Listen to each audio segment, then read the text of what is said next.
I'm Ross. I'm running for Congressional District 7 in Colorado.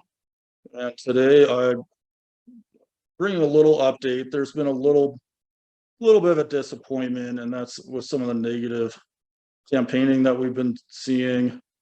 And Yeah, it's kind of gone against, I mean, it was good intentions, we're sure, right? oh yeah, for sure. Yeah, but I don't think, I don't think some of our supporters understand what it is our campaign's about. Right, Ross? Yeah, that's right. Our campaign is about working with the other political parties, and that's all of them. It includes independents, it includes libertarians, it includes Green Party, it includes Democrat and Republican, Constitution, any other third party. And that also means we're not doing negative campaigning, we are doing positive campaigning. And we are talking about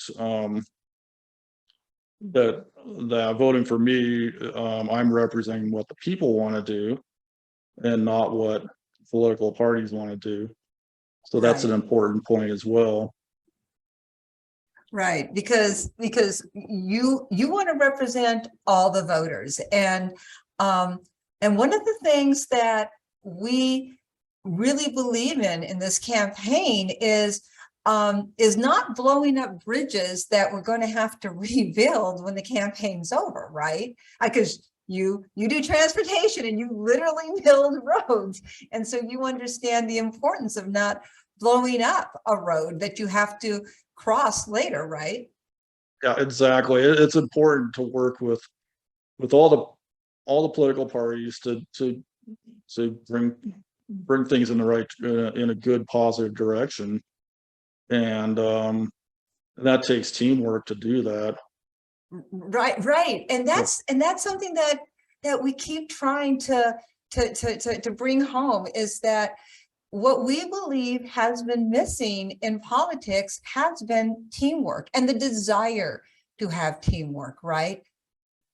Yeah, that's exactly right. And the negative campaigning's all over the place. So it's I mean, you can just flick on the TV and see some negative campaign ads pop up pretty quick, and that's what we're wanting to stay away from.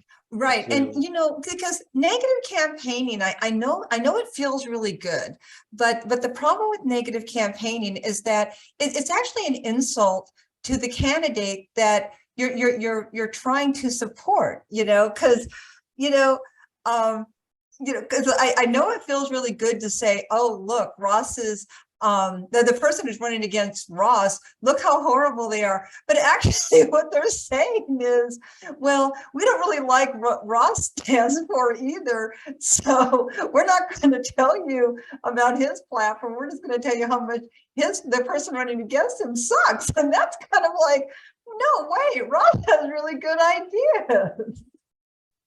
Yeah, You have really good ideas, you know Ross. what's funny is usually, this isn't 100%, but usually the campaign material from the candidates tend to be positive, but then you'll see other groups doing the negative stuff. Yeah, right. So, It's like, yeah, well, that's because like usually the candidates are really proud of their platforms. I know we're really proud of ours. We're like, hey, if you want to push something, push our campaign, like all of our ideas about like letting the voters make their own choices. I mean, we think that's great. I mean, we don't want to trash the other candidates. Why would we want to do that? I mean, we think you can win on your own merit, right?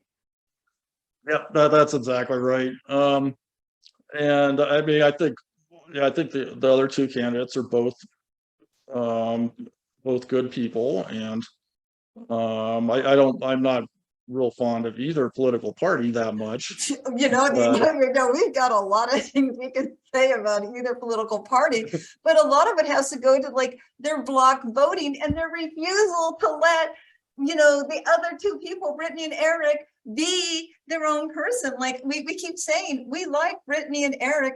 We just don't like their parties, because once Brittany and Eric get in Congress, they're not going to be able to vote their conscience, right? Yeah, and really, if there wasn't all that political pressure from their parties, they probably would usually vote the way the people wanted, Right? but Because it's the political pressure. they've shown this, right? They have shown that they're very good and ethical people. I can't imagine for a second that if they didn't have, you know, the political bullying going on, that they wouldn't do what CD7 wants. Our fear is they won't be able to withstand that pressure because, let's be honest, the Republicans and the Democrat Party are vicious. Oh, they totally are. Yeah, I mean, you could see that with Manchin and Selena in the Right, well, US Senate. Sienna, I yeah, mean, and well, and just what they do to everybody. I mean, they're just awful. I'm, you know, and on this, you know, it's like Republicans and Democrat Party, the GOP and the DNC, you deserve this, is that if you don't want us saying bad things about you as a party, then don't treat your people poorly. You know, you are very mean to your people, and we know that a lot of your people want to represent their district the way their district wants to be represented, and you don't let them. And that's on you. That's not on the people that get elected, because we hear them, and we think a lot of them want to represent their people right. And the way they get stopped by the Republicans and the Democrats. And if Brittany and Eric, if they either one of them win the election and they're not allowed to represent this district, shame on the Republican and the Democrats for stopping them. yeah, no doubt. Yeah. Yeah. But that being Yeah. said, we're hoping it'll be you, because if you get elected, we plan to bring Brittany and Eric on our team, because again, we think they're awesome. And because the Republican Party and the Democrat Party in their primaries, they voted for them. So they represent the Republican voice and the Democrat voice. Yeah, And both of them, both yeah, of them are excellent at representing what their party positions are. So I they mean, are, and they yeah. strongly represent them, right? Yep. Yeah. And they're also interested in what CD7 wants also. So They that are makes them critical. strong voices. Yeah. Yeah. Yeah, they're powerful, and they're and when you want representatives to represent your district, you want the most powerful voices in there. And so I can't think of anything that would be a stronger team than to get the most powerful voices in CD7 together as a team representing CD7 and working with everybody as a team so that we can get the best representation for CD7. I can't imagine, we're going to be a powerhouse in DC. Yeah, definitely. And if we get legislation that all of us agree on, that the libertarian representative would probably be Justin Amos. Boy, that would be great. Yeah, and Brittany and Eric agree on, you have something that's good. Yeah, and I've been thinking about this, because we have to get somebody who's unaffiliated to represent the unaffiliated voice, because I think the unaffiliated voice is a huge voice. I mean, it's the largest voice. And I was thinking about that, and I was thinking, how could we do that fairly? And I thought, you know what, we should allow the unaffiliated people to nominate their own and literally let them vote for their own person to represent them, and allow them, like, literally to have their own runoff and bring that in. I mean, that to me would be the fairest, is allow CD7 to elect their own unaffiliated voice to come and sit at the table. Yeah, definitely. Yeah, that's a really good idea.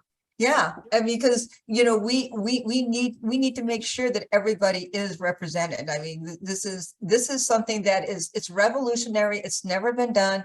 We need to have all those voices there. But this is just to our supporters. And again, we understand your heart in doing this, but we can't have unity if we're trying to defame others. I mean, that's not how unity is built. Unity is built because we see the value that others bring to our table. And we do see the value that the others are bringing to our table. And we want that value to our table because they bring so much. Yep, and they, everybody has their own unique experiences and knowledge about how things work, and it's important to listen to all different viewpoints. And I'm not going to agree with everybody, but And we important to shouldn't listen agree to with them. everybody, right? I mean, that's how Yeah. that's how you get the best ideas, right? Is everybody comes in and they talk about it, and wow, you get the best ingredients when you start like mixing and matching and putting things together. It's how America was literally built. Mhm. Yeah, definitely. You know, Yep. and this Yeah, is you the got people. Rockies, right? I mean, we have the best, most diverse, you know, when you think about what we have in Colorado and CD7, you know, I mean, we go all the way to the sand dunes and then to Leadville. And, you know, I mean, we really do have the most diverse community. We should have all the voices represented. Oh yeah, for sure. You And know, really, the unaffiliated voters have been underrepresented for a long, long, long time, oh, and that's well, something I let's need. talk about the unaffiliated voters and their underrepresentation. So now I'm going to take my shot at 9 News. Yeah. Yeah, so let's just, you know, let's take our shot at 9 News and the debate that they're having. And this again, we're not taking a shot at Brittany or Eric because we know they had nothing to do with this. Yeah, Because definitely. we know that we know that Brittany and Eric, you know, have no problem with you being in any debate and on any forum because they have not done anything to stop you from being there. And we have been with Brittany and Eric on different things. So we know Brittany and Eric had nothing to do with this. But Several 9 events. News, and by the way, we have reached out to 9 News on this about their congressional debate for CD7, and they have ignored us. But you are literally the voice out there calling for you know, the voice of the non-Republicans, the non-Democrats, and less than 30% of our district is Republican, less than 30% of our district is Democrat. And 9 News has said that everybody who is not a Democrat and everybody who's not a Republican, we don't really care. you know, we know that there's another candidate out there that absolutely represents the 44.3% of the voting bloc out there, but you don't get to hear from him. Anyway, moving on. It's like, what? They snubbed all the third party candidates They too. did. They snubbed all the third parties, and it's like, oh. And see, we went through this with the White House unity, where they kept saying, well, we want to bring Republicans and Democrats. And it's like, well, what about third parties? What about unaffiliated? Again, you have a voice if that voice is Republican and Democrat. You are literally starting from the most privileged position. They don't even see it. It's like you can't have unity unless you recognize your privileged position. You are on a perch of privilege that you don't even recognize. And the fact that 9 News, and I'm going to keep calling you out, 9 News, the fact that you don't even recognize how privileged you are right now and how you have siloed all of those voices and said, you have to pick Republican or Democrat, the end, that is such a point of privilege. It's obnoxious. It is so obnoxious. Pretending the other candidates aren't even there. It's like, well, and what they're saying to 44.3% in our district, the 44.3% in our district who don't want to be Republican and don't want to be Democrat, what 9 News is saying is, we don't care. and there's all the third party, and there's like all the other parties too. Yeah. So yeah. Yeah. It's almost half when you add up all the other third party and unaffiliated voters. Yeah. Yeah. But they don't care. And they're flat out saying, we don't care because they have to go, you know, and their argument is, well, we have to make some decisions. It's like, no, you don't. There in our race, there are 5 people running. You know, there's you, Brittany, Eric, and then I think there's somebody from the Unity Party, and then there's a write-in. And now we are the 3rd largest political party in the state, that is not even debatable. You know, you have been at several functions with Brittany and Eric. They know you're running. We know they're running. Your plan is already out there. You're already polling. Everybody already knows it. You are a viable candidate for this election. Why you're not there? Nine Yeah. News. Who knows? Why Yeah. isn't Ross in this? Why isn't Ross there? I mean, it's literally the, you know, I mean, the they'd have to make, 700,000 person question, isn't it? I mean, they'd have to make the debate like a half hour longer.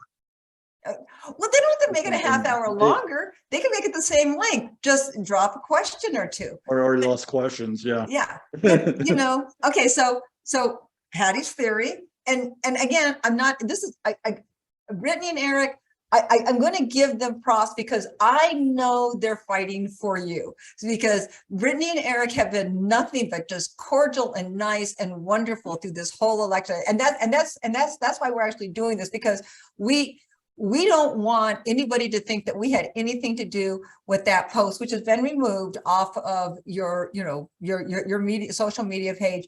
And we're asking, please do not put any more of those on our social media page, on Brittany or Eric, because we will remove them. But the thing that we think is just kind of obnoxious about this is that they remove you out like they think people are going to forget that you're running. And the thing is that the ballots come out on the 17th and your name's still going to be on there. They don't think people are going to say, oh, I wonder who this Ross dude is. It's like, you know, it's like, Yeah. you're still there, Mhm. you know? And that's another thing, the media. Can we just address some of the coverage that you've been getting in the media? Because it's kind of telling that I think we need to address this, because it kind of really speaks to what the problem is in politics. Because you have been at events with Brittany and Eric. You actually did a live forum with them, and we looked at the media coverage, and we this was great. They literally were quoting you and not acknowledging it was you in some of the media coverage. I mean, it was like, oh my gosh. Yeah, that's pretty bad. Yeah, I mean, like on one of them, we actually did have to respond. I think you know, and we were kind of sarcastic, saying, you know, thank you for at least acknowledging that you were there. But apparently the reporters, you know, that apparently your sound cut off every time you spoke, because the reporter apparently didn't hear a doggone word you said. Although it was interesting because your entire platform was about the entire story the reporter wrote, which was unity. So it was really sad that the reporter didn't hear one word you said. Yeah, that's really weird. I wonder if they're like playing video games whenever. Yeah, playing video games like you were talking. So we just sent them a copy of your speech. Here you go. You know, because we don't know what happened to your sound, but yeah, it's just interesting. But it just happened over and over again on all of our press coverage. But it wasn't the only one. I mean, so it's just the bias is just really sad. And again, we don't put that on Brittany or Eric, because we know they're not behind it.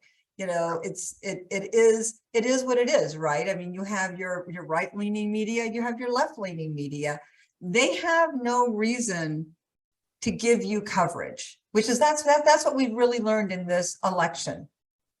Yeah, and there's not too much middle media out there. Yeah. Well, and even the middle media leans right or left. Yeah. They have a bias. And that's a really interesting place to be when you are literally in the middle. You know, I mean, it's a very interesting place, because what you're saying is, I I don't want I don't want division anymore. I want to bring everybody together. And I think that's just such a very scary idea for everybody. I think people are I think sometimes you get very comfortable in your fighting. Yeah, yeah, I think that's right. I mean, and I think it's kind of gotten a little bit worse that the media has, some media outlets, I'm not going to say all of them, but some of them are just providing one point of view, and they're not really that interested in bringing multiple points of view. And lots of issues have more than 2 points of view on it too. There are a lot of really complex issues where Right. several.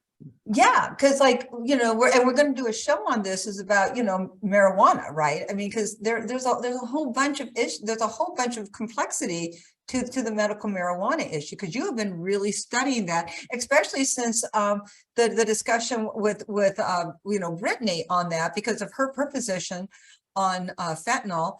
And that has been something that you've really studied, so that you can work with her on that.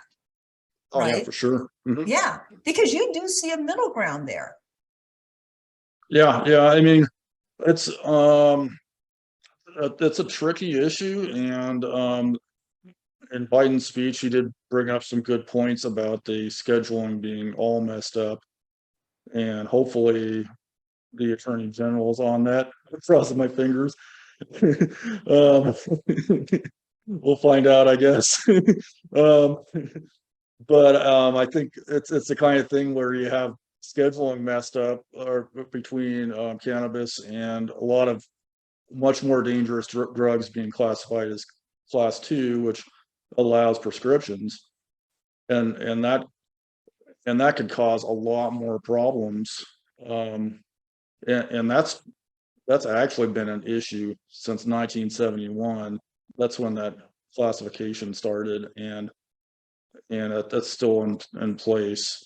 And it was never, it was always a problem, and it still is, but hopefully it's going to be taken seriously and modified as necessary. Um, Yeah. but And yeah, then, it's definitely a complex issue, because you have all these different drugs.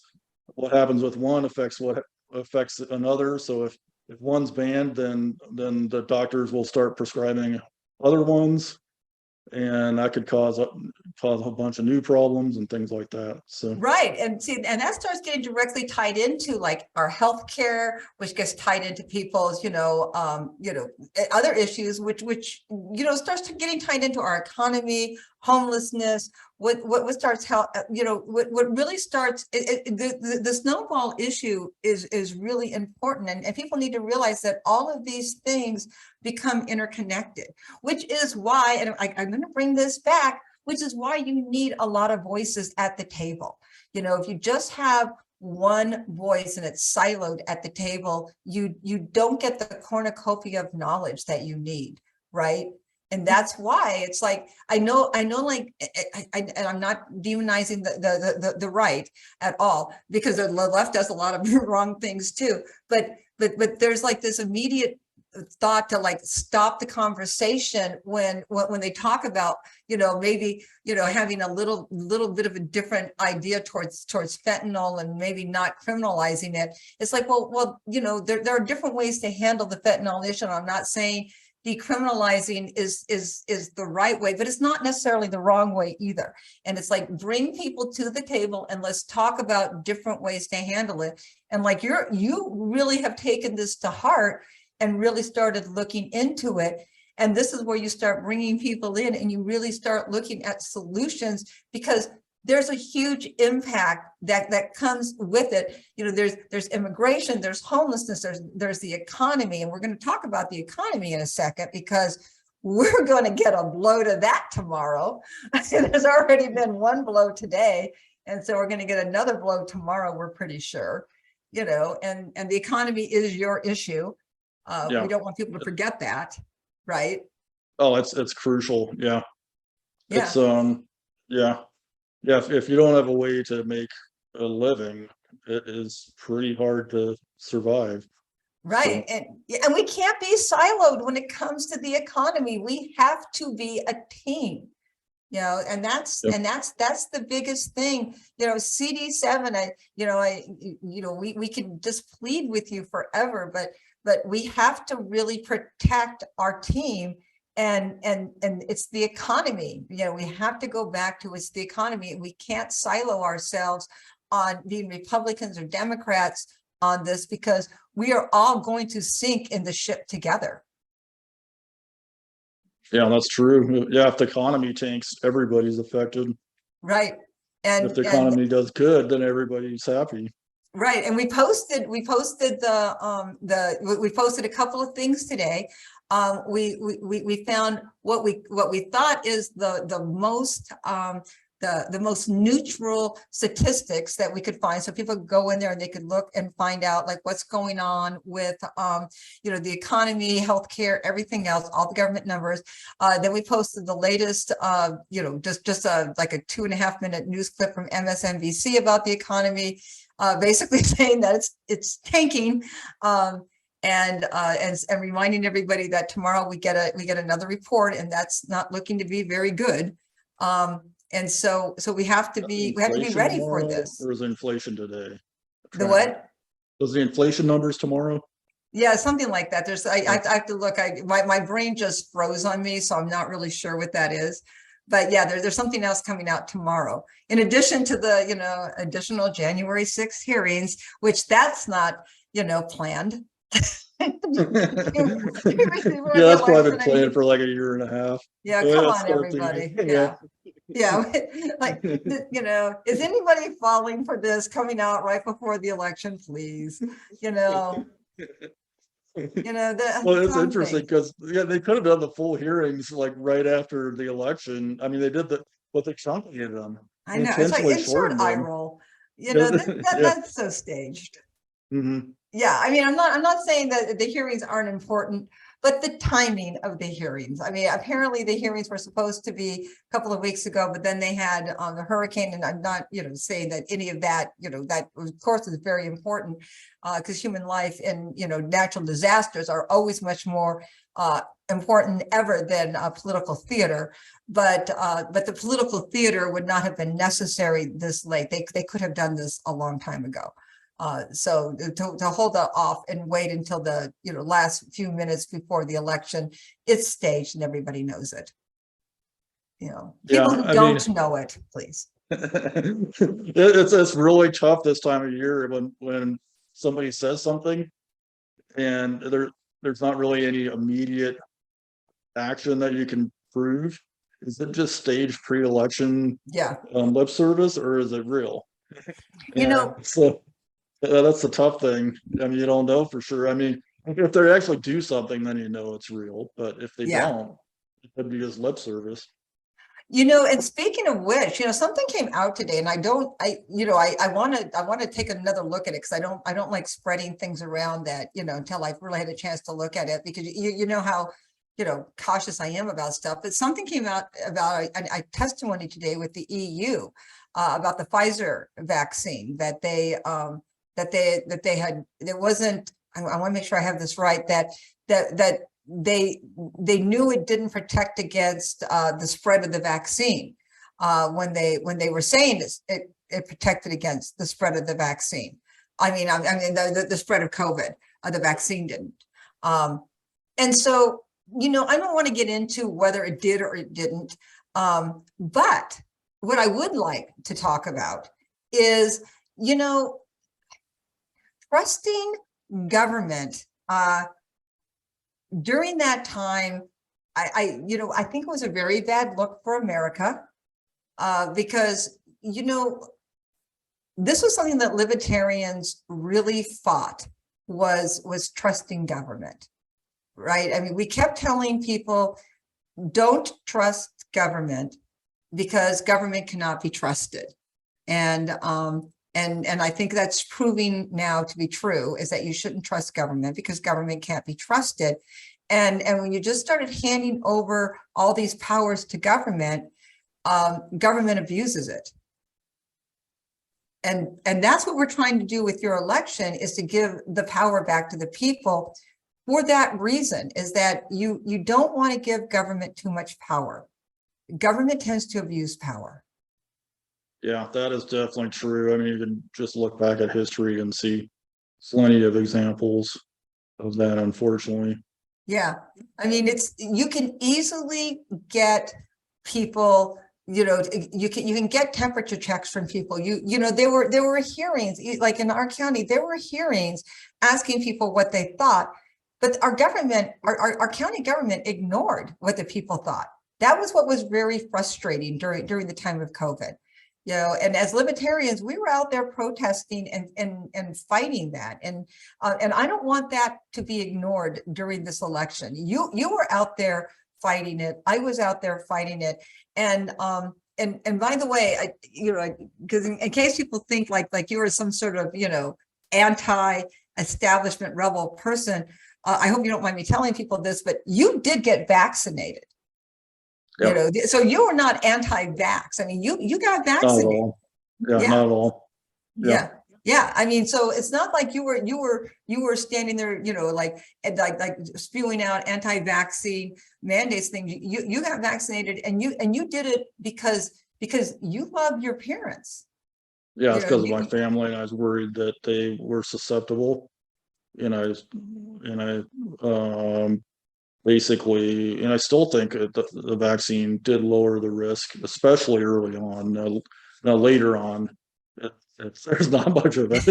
I don't think there's a much of a difference at all. But back when I got the vaccines, I think there was a reduction in risk. Yeah.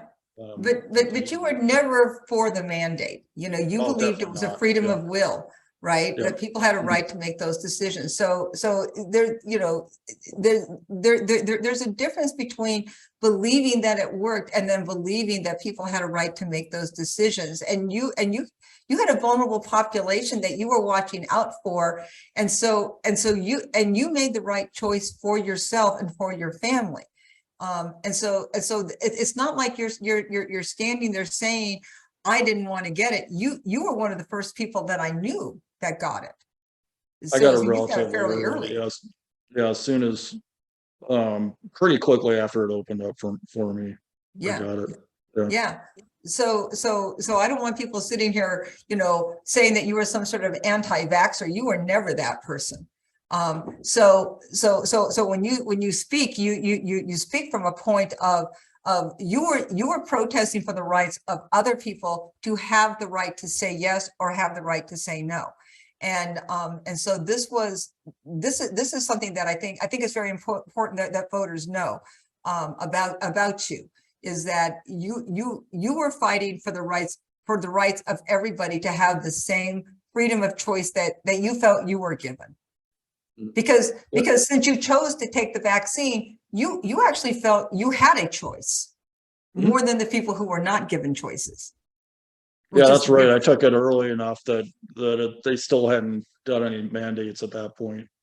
Yeah. So so you actually had a real free will choice, which I don't think people really understood, is that the people who took the vaccine after the mandate, they really didn't have a free will choice. I mean, even if you took it after the mandate, you were taking it because there was a mandate. You may have said, well, I'm taking it, because I believe that this is the right thing to do. You were still being mandated to do it. So whether or not you were or were not taking it, because you agreed with the mandate, there was still a mandate there. So your free will was basically stripped from you. And that was the kind of the problem with the mandate. And that's the part where the government really didn't have a right to do that to you. And so that was our problem as libertarians, is that the government didn't have that right. And there are a lot of things the government did during COVID that they didn't have a right to do, that the people should have had input, and the input should have been listened to. And this was a very huge decision on personal liberties. And And we don't I ever want agree. to see that happen again. People should never have to argue about their right to personal liberty. Yeah, I Not, definitely not with a agree. government official, at least. Yeah, I definitely agree with that. I mean, there's a bunch of different things that come into this. I mean, there's religious freedom. There's a lot of people are just scared of medical facilities, pharmaceutical companies, the FDA. I mean, we're talking about the scheduling of the drugs. I mean, I look at that and I'm like, these guys, they can't even schedule drugs properly. They put fentanyl is less dangerous than cannabis. I mean, why should I trust their determination on this You know, one? that was troublesome. I didn't know that till you told me, but that one's a troublesome one. When marijuana has a different schedule than fentanyl, it's like, oh, okay. So yeah, I mean, fentanyl is extremely dangerous. A little, yeah. It's about the, yeah, it's about the. I think it's the most dangerous drug that exists. Yeah, like I I know mean, I it's can pretty much die from poison is what fentanyl. I it don't is. think I can die from, marijuana. I mean, not, Yeah, I had to take a lot of marijuana to die from marijuana. the only, yeah, I think pretty much the only way you could is if you're smoking it, and it's like cigarettes. I'm gonna say, like, I catch But myself on fire and I'm smoking it. I yeah, mean, yeah. I don't think I can smoke enough joints. Can you? Yeah, I mean, I you. don't know. I don't smoke marijuana, so, It would but take a lot. it would take a lot. Yeah, I mean, I just can't imagine. I just wouldn't. Yeah, but fentanyl, no, you can. Yeah. Yeah, it's extremely dangerous, and yeah, it's just, I mean, how they screwed that up, I have no idea. Oh, really? Let's But let's workshop how they could have screwed that up. well, maybe the pharmaceutical companies bought them off. I don't know. I mean, I could come up with a lot of stuff, but I don't. Yeah. It's so easy to start when you start workshopping. You can figure out 100 ways they could have screwed that up. Hey, this is the government. I mean, I'm someone who's worked for the government. I mean, you work for the government too. I mean, we can figure out a dozen ways they could have screwed this up. I mean, screwing up is easy. No offense to our employers, but I think. But yeah, well, hopefully that will change though. If you can get some real oversight, and that's how you get oversight, right? Is that one, you actually put your government officials, like your congressional officials. We're going to go back to our idea of making sure that we have all the voices at the table. Like if you have a coalition automatically walking in, well, you have, in our case, Republicans, Democrats, Libertarians, unaffiliated and third-party people already at the table. We're already watchdogging ourselves, right? I mean, that, and people say we get nothing done. It's like, yeah, you will. Yeah, you will. If anybody's ever sat on a committee where you have a multitude of voices, yeah, you get stuff done because people start forming relationships and they become friends and they start getting stuff done. You can have different voices. I mean, my gosh, anybody ever belong to a family? Come to my family. Nobody gets along You in just my look at family, but we still get stuff done. you just look like at an average city council, one that's kind of split with multiple, with a broad representation, that they get things done. Right. They get to know each other. You get, you figure stuff out. You start forming on ideas and on issues. You don't form along political parties. And that's what we want to do. We want to change the way government's done. And hopefully you'll be the first to actually start changing the way government's done. But we have to do it by stopping the bad rhetoric. It's not a good look. And by the way, it's not complimentary to us. We just want to go on record as making sure everybody understands this, is that if the only way you think you can get Ross elected is to trash his opponents, what you're saying is you don't think Ross's ideas are any good. Please don't help us like that. The positive positive help is always welcome. So Yeah, positive help is always welcome. So, You know, we think we have great ideas, you know, and we want people buying off on our ideas. And for everybody who has bought off on our ideas, thank you. But you know, for those people who aren't familiar with our ideas, you know, Ross, you want people to have a buy-in into how you vote, right? That's exactly right. I'm extremely interested in how the over 700,000 people in CD7 think on an issue, and providing accurate, unbiased information about things that are coming up is crucial, so that the citizens know what's going on, and they can actually decide what the best course is for on a particular issue. So that's crucial on that. And then the other part of it is actually doing what the constituents want, and not what the lobbyists want, not what the super PACs want, not what the political parties want, not what the House Majority Leader wants or anything like that. It's what the people want. Right. So this is why we want all the voices at the table, because if you're not representing all the voters, then you're failing as a representative.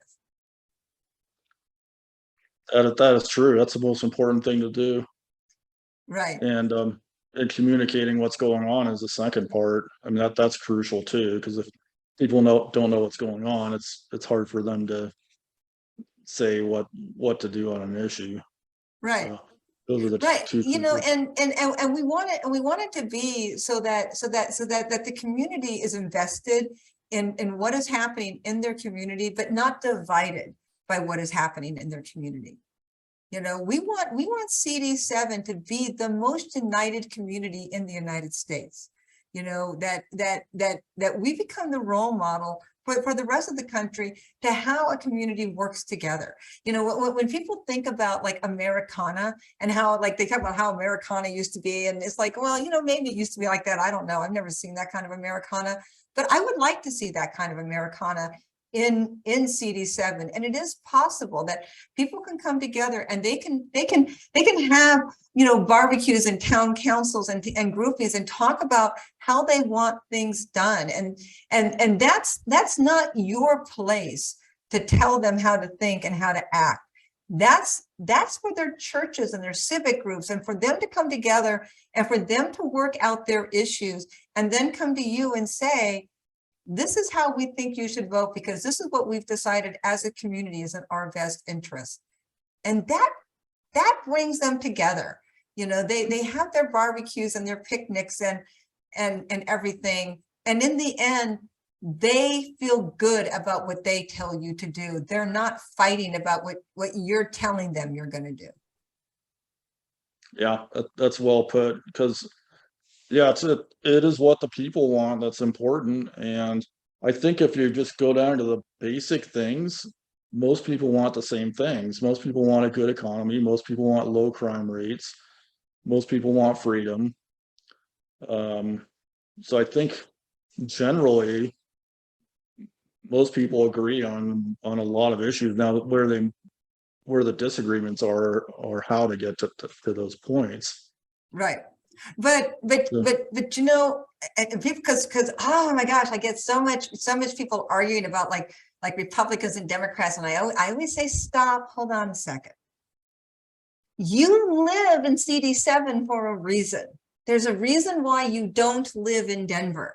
There's a reason why you don't live in CD1 or CD6 or CD3. You live in CD7 for a reason. So you already probably agree with a lot of the values of your neighbors because you live there.